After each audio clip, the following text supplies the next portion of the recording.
menurut WHO, mengacu pada peran, perilaku, kegiatan, atribut, dan peluang yang oleh masyarakat dianggap cocok untuk anak perempuan dan laki-laki. Gender tidak sama dengan seks atau jenis kelamin. Gender merupakan konstruksi sosial. Perbedaan peran fungsi dan tanggung jawab perempuan dan laki-laki yang ditentukan secara sosial yang dapat berubah dan dipertukarkan. Kekerasan berbasis gender atau KBG terjadi karena adanya penyalahgunaan kuasa. KBG melibatkan penggunaan kekerasan termasuk ancaman, paksaan, dan pelecehan dan merupakan pelanggaran terhadap hak asasi manusia. KBG terjadi tanpa persetujuan. Mengatakan ya bukanlah persetujuan jika dikatakan di bawah ancaman, tekanan, atau paksaan. Termasuk kekerasan fisik atau tindakan lain yang memaksa seseorang untuk melakukan sesuatu yang bertentangan dengan keinginan mereka. Anak usia di bawah 18 tahun tidak dapat memberikan persetujuan. Dan situasi bencana rentan pada kekerasan berbasis gender, seperti yang terjadi dalam bencana erupsi Semeru di Kabupaten Lumajang. UNICEF Indonesia melalui LPA Tulungagung adalah lembaga mitra pelaksana program perlindungan anak di Jawa Timur.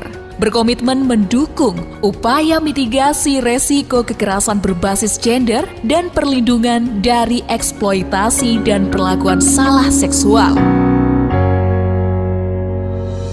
UNICEF Indonesia melalui LPA Tulungagung adalah lembaga mitra pelaksana program perlindungan anak di Jawa Timur, berkomitmen mendukung upaya mitigasi resiko kekerasan berbasis gender dan perlindungan dari eksploitasi dan perlakuan salah seksual.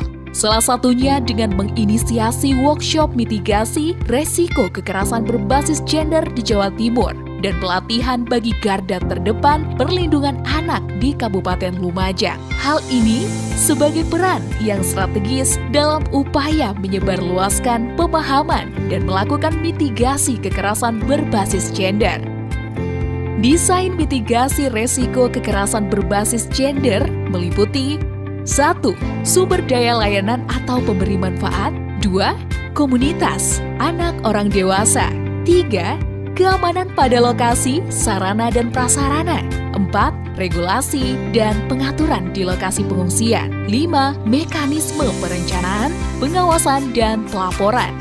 Berikut komitmen pemerintah Kabupaten Lumajang mendukung mitigasi resiko kekerasan berbasis gender di situasi bencana. Menurut Patria Dwi Hastiadi, Kalaksa BPBD Lumajang, ada beberapa hal yang dilakukan dalam mitigasi pencegahan kekerasan pada perempuan dan anak.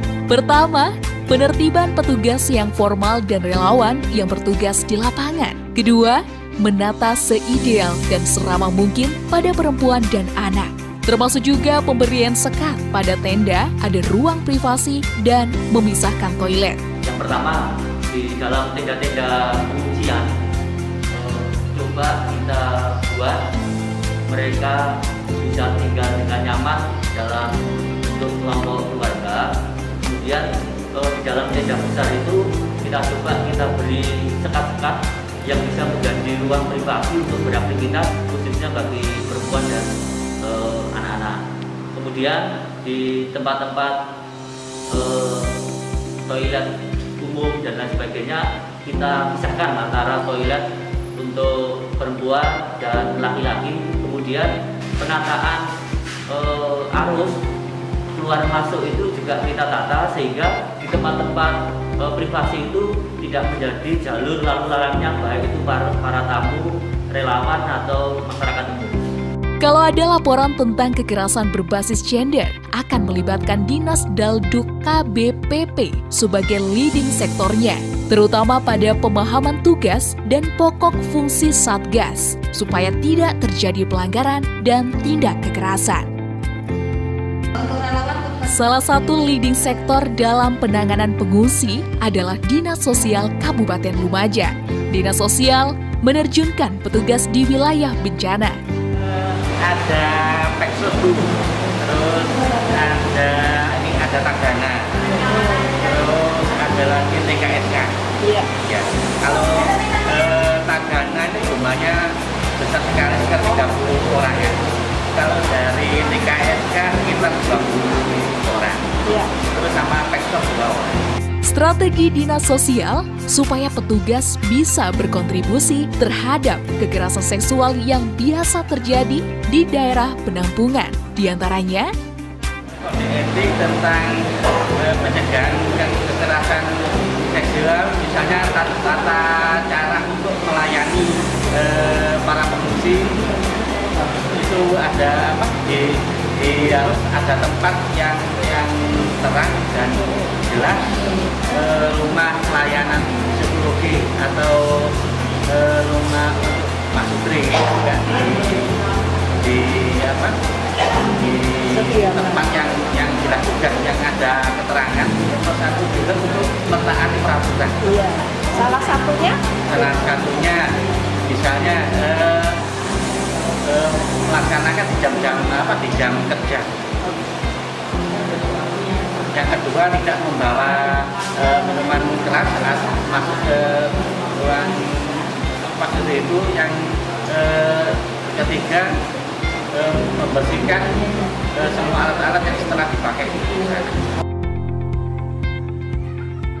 Dinas Pendidikan Kabupaten Lumajang juga memberikan pembekalan pada guru di pengungsian terkait pengetahuan dasar pencegahan kekerasan berbasis gender di pengungsian, diantaranya 1. Paham bagian privasi anak yang harus dilindungi. 2. Pengasuh, peka, dan paham resiko kekerasan berbasis gender pada anak. 3. Aman menggunakan media sosial atau terlindung dari dampak pornografi. Sedangkan untuk anak usia remaja, tujuan khususnya meliputi kemudian yang remaja, tujuannya adalah paham pentingnya menghargai martabat diri sendiri dan orang lain. Yang kedua, mampu mengelola diri pada fase jatuh cinta. Yang ketiga, aman dalam penggunaan media sosial. Dan yang keempat, tidak bias gender. peran serta aktif juga dilakukan oleh penanggung jawab lokasi pengungsian. Dalam hal ini perangkat desa penanggal yang juga penanggung jawab posko pengungsian. Tempat pengungsiannya ada 11 tenda yang kami siapkan. Nah itu juga ada beberapa perbedaan memang antara pengungsi yang mungkin ada yang tapilah, ada tapilah yang ada lansia, kemudian ada anak-anak, itu kami dirikan sosialisasi yang pasti kepada semua, tidak hanya para pengungsi, akan tapi juga para relawan yang terus memberikan pemahaman kepada para pengungsi, terutama relawan ini terus kami gencarkan. Ya. Nah, adanya papan informasi atau sosialisasi yang berbentuk media, nah itu juga sangat penting sekali untuk memberikan pemahaman kepada mereka bahwa kekerasan kepada anak dan juga perempuan itu tidak baik. Nah, adanya bilik asmara itu juga salah satu upaya kami agar terjadinya kekerasan kepada perempuan dan juga anak itu bisa terhindarkan. Ya, salah satu